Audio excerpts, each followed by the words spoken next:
کچھ چیزیں ایسی ہوتی ہیں کہ ان سے روزہ ٹوٹ جاتا ہے اور انسان کے وہم و گمان میں بھی نہیں ہوتا، اور پھر وہ ذہن میں رکھتا ہے کہ میرا تو روزہ ہو گیا، حالانکہ اس سے روزہ اس کا ٹوٹ جاتا ہے۔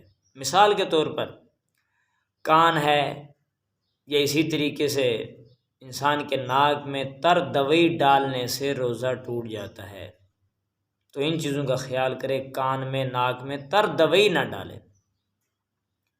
اور اسی طریقے سے انسان ہے، یہ کنکر ہے، لوہا وغیرہ اس کے کسی کے منہ میں چلا گیا تو کفارہ لازم نہیں، قضا اس کی لازم ہے، کہ انسان کو چاہیے کہ اس کی قضا کر لے۔ کنکر ہے، لوہا وغیرہ، یہ اگر چلا جاتا ہے تو اس کی قضا رکھ لے۔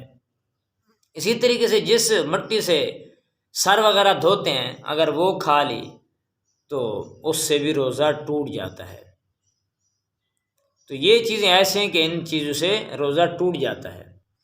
اسی طریقے سے نکسیر انسان کو آ گئی ہے، اس سے تو روزہ نہیں ٹوٹتا، خون کیونکہ باہر نکلا ہے، اور اگر حلق میں چلا گیا تو اس سے پھر روزہ ٹوٹ جائے گا۔ اسی طریقے سے جو ہے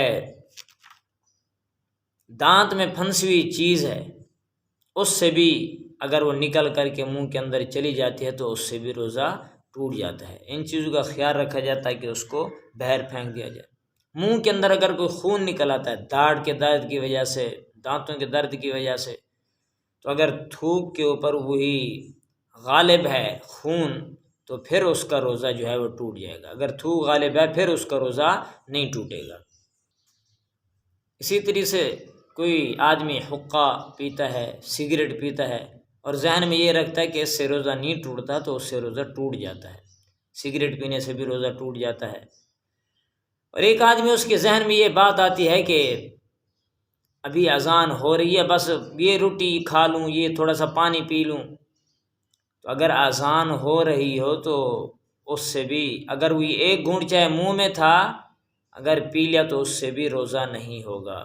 یہ تب بات ہے، یہ سمجھنے کی بات ہے کہ ایک تو ہوتا ہے کہ سیرن بجتا ہے، وہ 5 منٹ پہلے بجتا ہے، اگر اس وقت کھا پی رہا ہے تو کوئی بات نہیں، اور وہ کیونکہ 5 منٹ پہلے بجتا ہے، احتیاطاً اکثر یہی ہوتا ہے۔ اور اسی طریقے سے اگر انسان کو علم ہے کہ اس وقت میں روزہ جو ہے وہ بند ہو جاتا ہے یا اذان شروع ہو گئی ہے، جہاں پہ صرف اذانیں ہوتی ہیں، اذان تو وقت پہ ہوتی ہے، وہ تو جس وقت جو ہے روزے کا وقت ختم ہو جاتا ہے اس وقت اذان ہوتی رہتی ہے، لوگ کھاتے رہتے، چلو اذان ختم ہوگی پھر، تو اگر صبح صادق ہو گئی، معلوم ہو گیا، اور پھر بھی اگر اس کے منہ میں گھونٹ تھا پانی کا پی لیا تو اس سے بھی روزہ نہیں ہوگا۔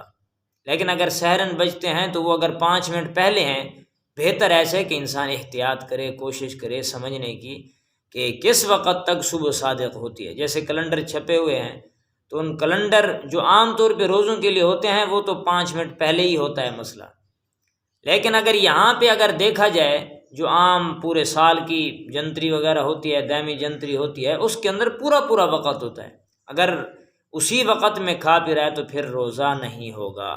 اس لیے ان چیزوں کا احتیاط کیا جائے۔ اگر پہلے سائرن بجایا جائے تو اس سے تو روزہ نہیں ٹوٹتا، کھا پی رہا ہے۔ اگر اسی وقت کے اندر ہے، صبح صادق ہو گئی ہے، پھر اذان ہو رہی ہوتی ہے، تو اس وقت ایک گھونٹ بھی پانی نہ پیے، منہ کے اندر ہے تو وہ بھی اسے چاہیے کہ باہر نکال دے۔ تو اللہ سے دعائیں ہم سب کو سمجھنے کی توفیق نصیب فرمائے۔ وآخر دعوانا الحمدللہ۔